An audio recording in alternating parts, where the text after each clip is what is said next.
क्यों अपनी सहेली से बहन जी असली करता है यही। कौन कौन बोलता है ऐसा? कहते हैं ना भैया असली कर तो यही है।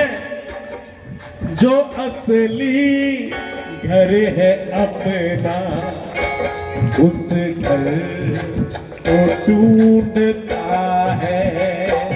जो असली घर है अपना उस घर को ढूंढता है। वो तेरे नाम का पुजारी तेरे घर को ढूंढता है। तेरे नाम का पुजारी तेरे घर को ढूंढता है। जे डमरू वाले बाबा का दरबार है। जे डमरू वाले बाबा का दरबार है। जे डमरू वाले बाबा का दरबार है। जे डमरू वाले बाबा का दरबार है। जहाँ अपनाया जाता वो प्राणी जो दुनिया से लाचार है। ये डमरू वाले बाबा का दरबार है। ये डमरू वाले बाबा का दरबार है। ये डमरू वाले बाबा का दरबार है। ये डमरू वाले बाबा का दरबार है।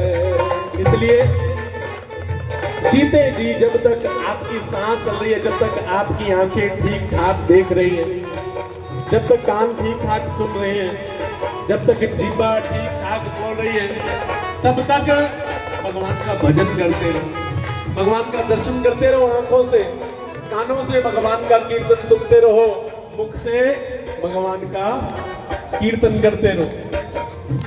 एक बार एक बुढ़िया मैया जिसने जीवन में भगवान का नाम नहीं लिया, जीवन में नाम नहीं लिया, अपनी अंतिम अवस्था में बैठी हुई है, प्राण निकल नहीं रहे, क्योंकि प्राण तो तब निकलेंगे जब भगवान का नाम लेगी। कष्ट बहुत है बेचारी को, इतना कष्ट है, इतना कष्ट है।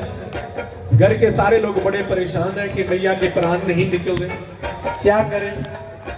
एक बार बच्चे कुछ शिव पुराण की कथा सुनने के लिए गए और वहां पर पंडित जी कह रहे थे, लाख लाख मुनि जतन कराही अंत राम कह आवत नाही। लाख लाख मुनि जतन कराही अंत राम कह आवत नाही। तो पंडित जी ने व्याख्या की कि जो व्यक्ति अंत समय में राम नाम निकाल लेता है ना, उसके प्राण सुख पूर्वक निकल जाते हैं। वो जन्म मरने के चक्कर में फिर भटकता नहीं है, फिर मुक्त हो जाता है। बच्चे बड़े खुश हुए, बच्चे भाग करके गए और जा करके अपनी मैया से कहा कि मैया दादी से राम नाम निकलवाओ मुख से। दादी राम नाम लेगी तो जब मुक्त हो जाएगी, इसके प्राण निकल जाएंगे, मैया सुखी हो जाएगी। अब सारे परिवार ने कहा कि ठीक है।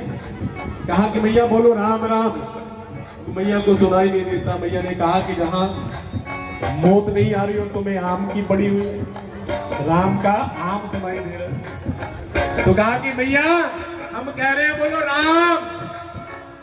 हाँ मैया को राम सुनाई तो दिया, लेकिन मुख से निकल ही नहीं रहा। तो कहा कि मैया अब सब कुछ बोल रही है, ये कह रही है कि क्या कहूं मेरे से बोला नहीं जाता, क्या कहूं मेरे से बोला नहीं जाता, ये बोल रही है, लेकिन राम बोला नहीं जाता। एक व्यक्ति आया, समझदार था, उसने कहा कि क्या जोर जोर से बोल रहे हो। तो कहा कि हमारी दादी राम नहीं बोल रही।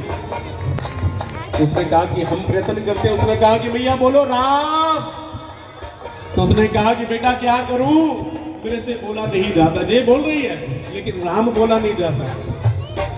अब भैया ने, उसने व्यक्ति ने सोचा कि बड़ा आश्चर्य है, भैया सब कुछ बोल रही है लेकिन राम दो अक्षर का नाम इससे बोला नहीं जा रहा। तो कहा कि भैया बोलो राम। तो कहा कि बेटा क्या करूं, बहुत कोशिश कर रही हूं, मेरे से बोला नहीं जाता। ये सब कुछ बोल रही हूं। अब वो व्यक्ति थोड़ा बुद्धिमान था, उसने कहा कि भैया क्या नहीं बोला जाता। मैं कहूंगा क्या नहीं बोला जाता तो ये कह देंगे कि मेरे से राम नहीं बोला जाता। अब बूढ़ी मैया ने कहा कि बेटा जो तू कह रहा है वो मेरे से नहीं बोला जा रहा। अब वो बड़ा परेशान कि मैया सब कुछ बोल रही है, इसके मुख से राम नहीं निकल रहा, क्या करूं? तो उसने पूछा कि आपके घर में, आपके परिवार में किसी का नाम राम है? तो कहा कि हाँ हमारी मुन्नी बुआ है, उसके पति का नाम है राम। तो कहा कि बुलाओ बुलाओ जल्दी बुलाओ जल्दी बुलाओ, सामने खड़े करना, क्योंकि भैया पहचान तो सबको रही है। जैसे ही उनको खड़ा करोगे सामने, वो कह देगी ना कि राम आया है, तो उस मुंह से राम निकल जाएगा, काम बन जाएगा। फूफा जी को बुलाया गया, मुन्नी बुआ को बुलाया गया, कहा कि फूफा जी जल्दी आओ, पानी है सर से ऊपर, मुसीबत आ पड़ी है, आज हमको तुम्हारी जरूरत आ पड़ी है, हमारे सामने खड़े हो जाओ। मैया सबने पूछा, परिवार वालों ने, मैया देखो आज तुमसे मिलने के लिए कौन आया? मैया ने कहा कौन आया है? तो कहा कि सामने देखो कौन खड़ा है। हम सारे प्रसन्न हो गए, मैया कह देगी कि सामने आज राम मिलने आया। तो कहा कि मैया पहचाना कौन है? मैया ने कहा कि हाँ मैंने पहचान लिया, सारे प्रसन्न हो गए, अब काम बन जाएगा। तो कहा कि मैया बताओ कौन है? तो मैया पता क्या कहती है? मैया कहती है तब मुन्नी का प्रोणा में। ये नहीं कहा कि उसका राम नाम है, जो राम है, तो कहा कि ये तो हमारी मुन्नी का पति है। इसलिए बंधुओं, सत्संग करो जवानी में, बुढ़ापा किसने देखा है? सत्संग करो जवानी में, बुढ़ापा किसने देखा है? वो सत्संग करो जवानी में, बुढ़ापा किसने देखा है? वो सत्संग करो जवानी में, बुढ़ापा किसने देखा है? बुढ़ापा किसने देखा है? बुढ़ापा किसने देखा है? बुढ़ापा किसने देखा है? बुढ़ापा किसने दोनों हाथ उठा करके देखो भैया, ये बुढ़ापा ऐसी चीज है जो एक बार आती है तो दोबारा, उसके बाद हम ना तो जवान हो सकते हैं, फिर बुढ़ापा बुढ़ापा ही रहेगा, जो आने के बाद कभी जाता नहीं है। बचपन आएगा जरूर जाएगा, जवानी आएगी जरूर जाएगी, लेकिन बुढ़ापा आएगा तो जाएगा नहीं, ये हमें ही इस दुनिया से लेकर के जाएगा। दोनों हाथ उठा करके अपने मन से कहना है कि हे मेरे प्यारे मन, हे मेरे पापी मन, थोड़ा सा मेरे ठाकुर जी का भजन कर। दोनों हाथ उठा करके, ओ मन रे भजन कर गोविंद राम, भजन रे भजन कर गोविंद राम। तू ऐसे सदा नहीं रहना, तू ऐसे सदा नहीं रहना, ये मन मेरा कहना भजन कर गोविंद राम। मन रे भजन कर गोविंद राम। हमारे परम स्नेही कुलविंदर सिंह कुंदन जी आज यहाँ पर एक बार पुनः पधारे हैं, जिनका जहाँ पर आने पर इनकी पूरी टीम सहित मैं हार्दिक अभिनंदन करता हूँ, सुस्वागत करता हूँ। अपने मन को सदा भगवान के भजन में लीन रखो, मन को कहो मन रे किसे ना तेरी जात पुछनी, मन रे किसे ना तेरी जात पुछनी, मन रे किसे ना तेरी जात पुछनी, मन रे किसे ना तेरी जात पुछनी। ओथे अमला दे होने ने नवेड़े, ओथे अमला दे होने ने नवेड़े, समझ मन मेरे भजन कर गोविंद राम, मन रे भजन कर गोविंद राम। अभी मैं नाम ले रहा था शमशान, एक बार फिर हाथ उठाओ जो शमशान घाट गए। दो बातों को भूल मत, आप बुरा मत मानना कि बार बार हाथ उठवा रहा हूँ, मुझे काम की बात ही बता रहा हूँ। शमशान का नाम बार बार आपसे दिलवा रहा हूँ, शमशान की याद दिलवा रहा हूँ। यहाँ पर शास्त्रों में लिखा है दो बातों को भूल मत, जो चाहे कल्याण। दो बातों को भूल मत, जो चाहे कल्याण। दो बातों को भूल मत, जो चाहे कल्याण। नारायण एक मौत को, दूजे श्री भगवान। कभी मौत को भी मत भूलो और कभी भगवान को भी मत भूलो। बाकी जो कुछ भूलता है भूल जाए, जो कुछ भी है वो चाहे बाढ़ में जाए, लेकिन भगवान को, मौत को कभी भूलना नहीं चाहिए। हाथ उठाओ जो शमशान गए। शमशान का अर्थ पता किसी को? शमशान का नाम शमशान क्यों है? शमशान का मतलब बोलो, पता किसी को शमशान का मतलब? क्या बात है, हमारी बहन जी तो बहुत होशियार है, हर बात पर हाथ ऊपर रखती है। ये मेरिट लिस्ट में आएंगी, इनके लिए ताली बजाओ। शमशान का अर्थ होता है जहां पर जाकर के हमारी शान सम हो जाए। जीते जी हम महाराज पंडित जी हैं, ये महाराज ये बेचारे रिक्शा चलाने वाले हैं। ये कौन है महाराज? ये मंत्री हैं। ये कौन है महाराज? ये महाराज महामंत्री है। ये कौन है महाराज? ये महाराज स्त्री है। ये कौन है महाराज? ये पुरुष है। ये कौन है महाराज? ये बहुत बड़े व्यापारी हैं। ये कौन है महाराज? ये महाराज एक नंबर का भिखारी है। जीते जी हम सबकी शान अलग अलग है ना, बोलो ना, अलग है ना। मैं कौन हूं? आप कहोगे कि महाराज आप तो बहुत बढ़िया पंडित जी हैं, बहुत अच्छी हमें कथा सुना रहे हैं, लेकिन मधु जी जीते जी तक है और मरने के बाद हम सभी मुर्दा हो जाएंगे। वहां पर क्या कहा जाएगा? हमारा डेड बॉडी आई या नहीं आई? वहां पर ये नहीं कहा जाएगा कि महाराज महात्मा जी आए, महाराज जी आए या नहीं आए। वहां यही कहा जाएगा कि डेड बॉडी आई है या नहीं आई। जहां पर हम सबकी शान अलग अलग है।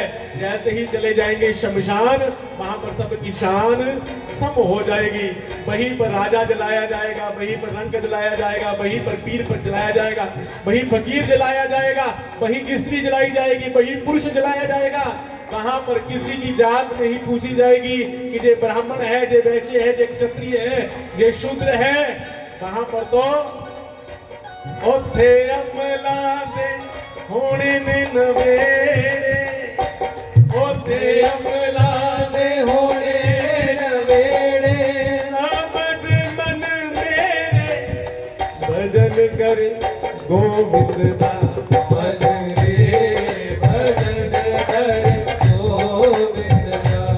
मन रे भजन कर गोविंद दा। मन रे भजन कर गोविंद दा। अब की बार मां पार्वती ने भोले बाबा से वो बूटी पी ली, वो कथा अमृत पिया, जिस कथा अमृत को पीने के लिए मां पार्वती गदगद हो गई। मैं कृतकृत्य भयाऊं अब, तब प्रसाद विश्वेश, उपजी राम भक्ति दृढ़, बीते सकल कलेश। प्रभु मेरे सारे क्लेश मिट गए, लेकिन मुझे खेद इस बात का है कि आपने ये कथामृत मुझे पहले क्यों नहीं पिलाया। मेरे 52 जन्म हो गए महाराज, अगर पहले आपने पिला दिया होता तो मैं जन्म मरण से मुक्त हो जाती, मरती ना। मेरे मुंड को आप अपनी माला में पिरोते ना।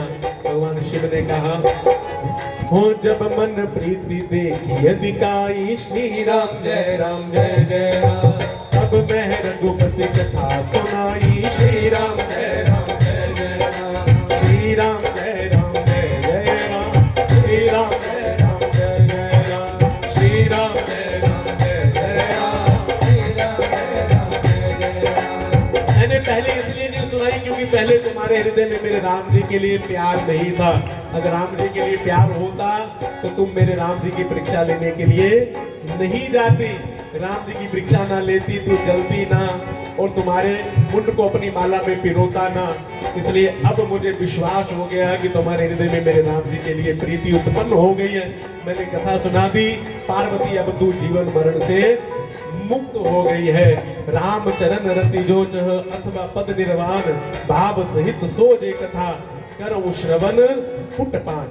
माँ पार्वती ने भगवान की कथा को सुन करके जीवन मरण से मुक्त होने की बूटी को पी करके उस आसन को भोले बाबा के बाम अंग में बिछाया और फिर माँ पार्वती भोले बाबा की अर्धांगिनी बन गई। बोले शिव पार्वती मैया की है, बोले शिव शक्ति की है, बोले शंकर भगवान की है। माँ पार्वती को भक्ति में करके भोले बाबा ने अपना ग्रस्त जीवन आगे चलाया। लेकिन भोले बाबा की जितनी भी संतानें हैं उसको माँ पार्वती ने जन्म नहीं दिया। श्री महापुराण में कथा आती है, जो ब्रह्मांड है ना, पूरा ब्रह्मांड, ब्रह्मांड को जन्म किसने दिया था? ब्रह्मांड को जन्म दिया था राधा रानी ने। राधा रानी के गर्भ से पैदा हुआ ब्रह्मांड है। इसलिए हमारे भगवान श्री कृष्ण ने राधा रानी को श्राप दे दिया था कि आज के बाद कोई भी स्त्री गर्भ धारण नहीं करेगी। तब स्त्रियां गर्भ धारण नहीं करती थी। माँ लक्ष्मी ने गर्भ धारण नहीं किया, माँ पार्वती ने गर्भ धारण नहीं किया, माँ सरस्वती ने गर्भ धारण नहीं किया। कहीं पर भी आपको कोई कथा ऐसी मिलेगी नहीं। लेकिन भोले बाबा ने जो वरदान दे रखा है किसे? गंगा मैया को। बोले गंगा मैया की जय हो। गंगा मैया ने भगवान शिव को पति रूप में प्राप्त करने के लिए इतना तप किया, इतना तप किया कि माँ पार्वती से भी ज्यादा तप। कहते हैं कि भैया अगर किसी व्यक्ति का कर्जा चढ़ जाए ना, व्यक्ति उस ऋण से मुक्त होने के लिए बहुत बार सोच विचार करता है। पार्वती मैया इतना तप करती है। जो गंगा मैया पार्वती मैया की बहन है, हिमाचल जी की पुत्री है ना, गंगा मैया की हिमालय से बहती।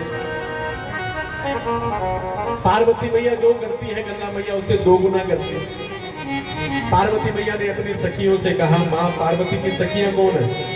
गौरी, पद्मा, शची, मेघा, सावित्री, विजया, जया, देवसेना, स्वाहा, ये विजय इत्यादि माँ पार्वती की सखियां हैं। माँ पार्वती ने अपनी सखियों से कहा कि देखना, मैं जो कहूंगी ना गंगा उससे 2 गुना करेगी। गंगा मैया छुप करके सुन रही थी तो अपनी सखियों से कहती है कि मैंने सुन रखा है, मैंने कहीं किसी महात्मा से सुना, किसी महात्मा के सिर पर जल की धारा छोड़ दो ना, महात्मा बहुत प्रसन्न होते हैं, वरदान देते हैं, जो व्यक्ति चाहे उसकी मनोकामना सिद्ध कर देते हैं। अब गंगा मैया भगवान भोले बाबा को अपना पति बनाना चाहती है। तो माँ गंगा मैया ने सुना और गड़बी लेकर के, भगोना लेकर के छत पर चढ़ गए। नीचे से निकल रहे थे दुर्वासा ऋषि, ऊपर से जल नीचे गिरा दिया। दुर्वासा ऋषि गीले हो गए। दुर्वासा ऋषि ने श्राप दे दिया, गंगा जिस प्रकार तूने मेरे ऊपर जल चढ़ाया है, मेरे ऊपर जल चढ़ा करके मुझे गीला कर दिया, मैं श्राप देता हूँ तू जल धारा बन करके बहेगी। गंगा मैया को बड़ा दुख हुआ कि पार्वती ने मेरे साथ छल किया। पार्वती मैया को श्राप देने लगी। तभी भोले बाबा प्रकट हो गए। भोले बाबा ने कहा कि गंगा पार्वती को श्राप मत देना, क्योंकि ये आगे चल करके मेरी धर्म पत्नी बनेगी, ये परंपरा बनेगी, जगदम्बा है, इसलिए श्राप मत दो। तो गंगा मैया ने कहा कि अगर पार्वती आपकी पत्नी बनेगी तो मैंने भी तो आपको पति रूप में प्राप्त करने के लिए बहुत तप किया है। भोले बाबा ने कहा कि मुझे पता है आपने जो तप किया है वो तो इतना किया है, उसका ऋण मेरे ऊपर चढ़ गया। अब मैं आपको वरदान देता हूँ, आप मेरी पत्नी नहीं, आप फिर भी मेरे सिर के ऊपर सदा विराजमान रहेगी। इसलिए कोई भी भक्त जब आप में स्नान करने के लिए जाएगा, वहां पर आपके साथ मेरा नाम उच्चारण करेगा। वहां पर हर हर गंगे, हर हर गंगे, हर हर, वहां पर हर हर पार्वती कोई नहीं गाएगा, वहां पर सारे हर हर गंगे कहेंगे।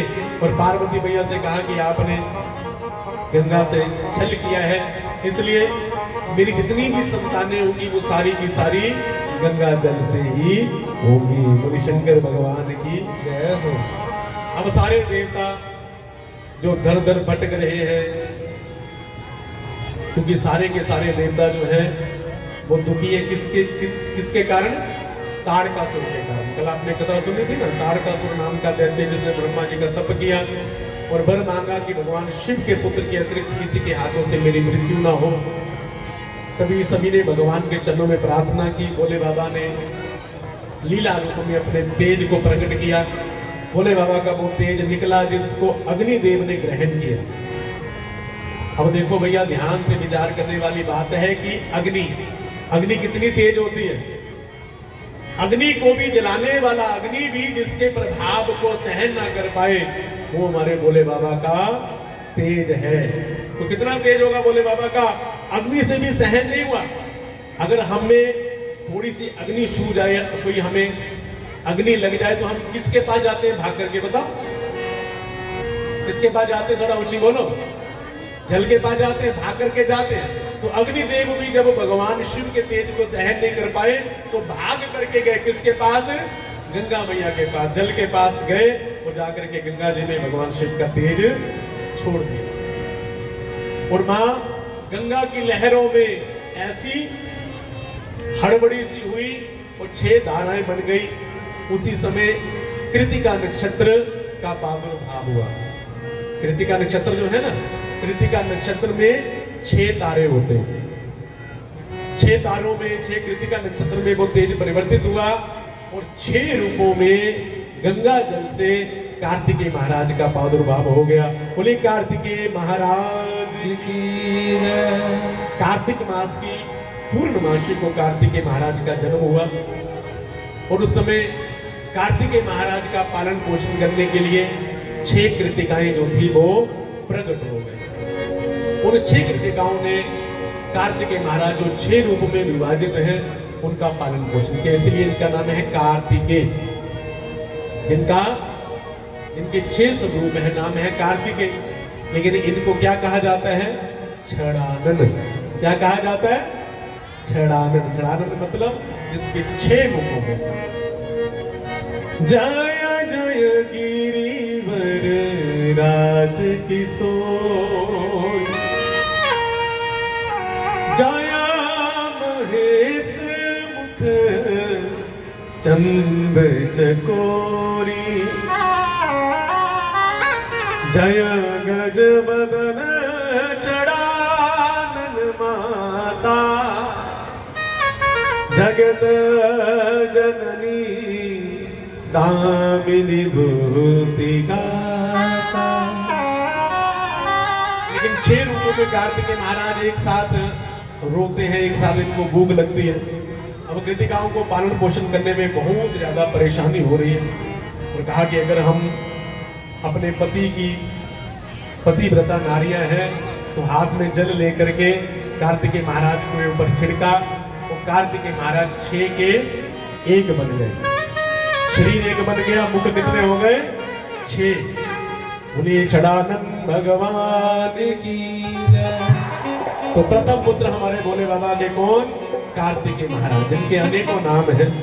कोई इनको कार्तिकेय महाराज भी कहते हैं, कोई इनको स्कंद देव भी कहता है, कोई इनको कुमार भी कहता है और कोई इनको छड़ानंद भी कहता है। भोले बाबा के पास आए, भोले बाबा ने कार्तिकेय महाराज को, माँ पार्वती ने कार्तिकेय महाराज को बहुत प्रेम किया, बहुत दुलार किया। लेकिन उधर तारकासुर का अत्याचार दिन प्रतिदिन बढ़ता जा रहा है।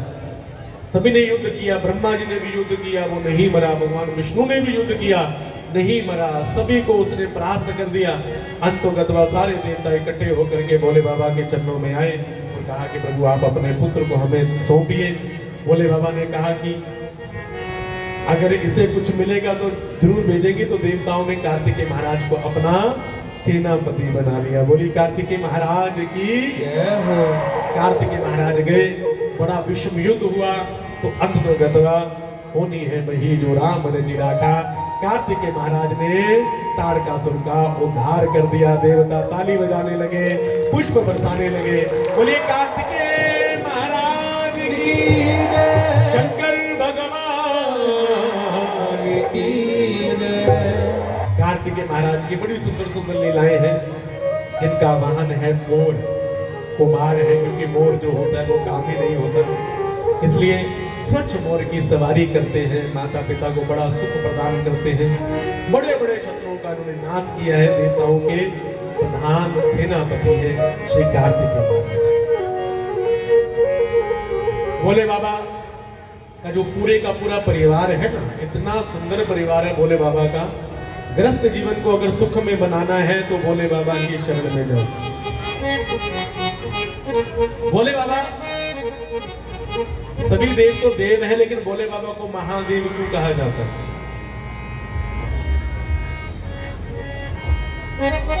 भोले बाबा देवों के देव महादेव। भोले बाबा ने ऐसा बजाया डमरू, बजाया डमरू, सारा कैलाश पर्वत मगन हो गया। भोले बाबा ने ऐसा बजाया डमरू, बजाया डमरू, सारा कैलाश पर्वत मगन हो गया। भोले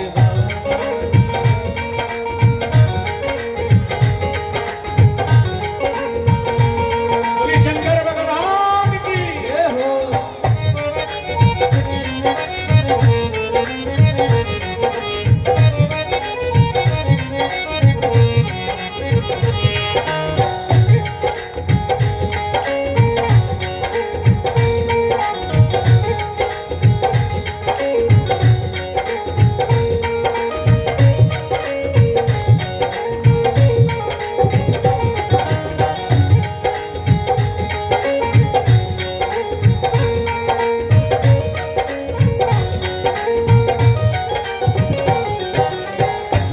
भोले बाबा ने ऐसा बजाया डमरू, भोले बाबा ने ऐसा बजाया डमरू, त्रिपुरारी ने ऐसा बजाया डमरू। त्रिपुरारी ने दोनों हाथ उठा करके सारा कैलाश पर्वत मगन हो गया। भोले बाबा ने ऐसा बजाया डमरू, बजाया डमरू, सारा कैलाश पर्वत मगन हो गया।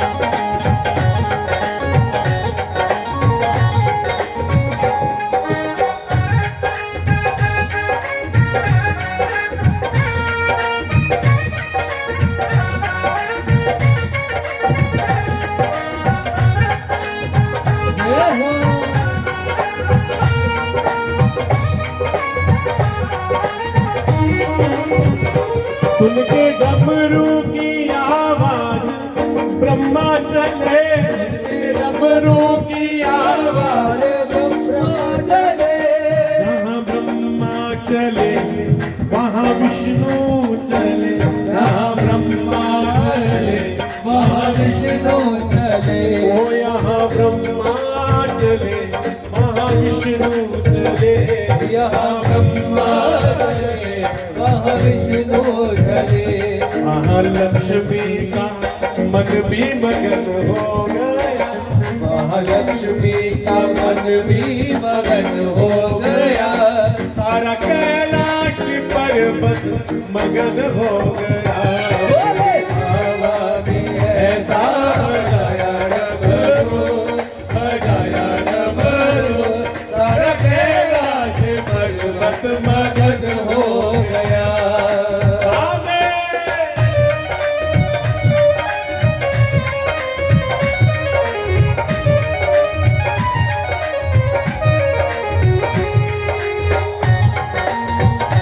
जय हो।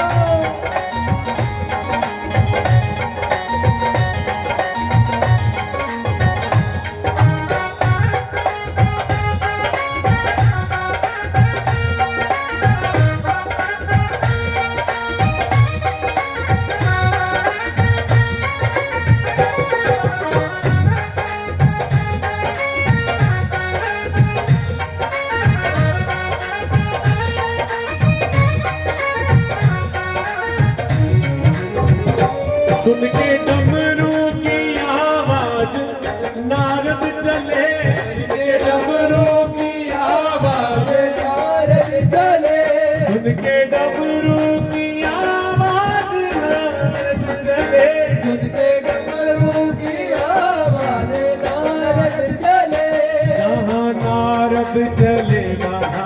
सरकारी चले, यहाँ नारद चले, वहाँ सरकारी चले ओ यहाँ नारद चले, सनकादी चले, चले सनकादी चले ओ सप्तर्षियों का मन भी मगन हो गया, सप्तर्षियों का मन भी मगन हो गया सारा कैलाश पर्वत मगन हो गया। बोले बाबा ने ऐसा वर्णन भरो बजाया डमरू सारा कैलाश पर्वत मगन हो गया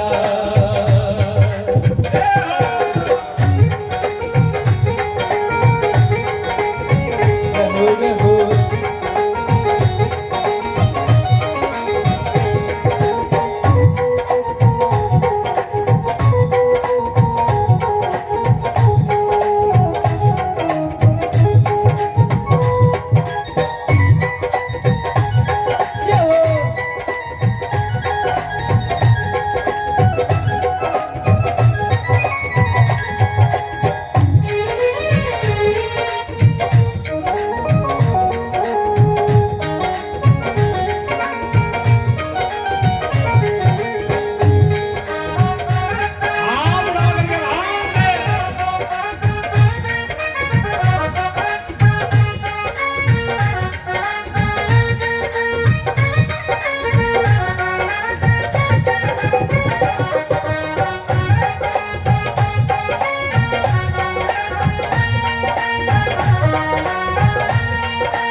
सुन के डमरू की एक बार अपन मेरी ताली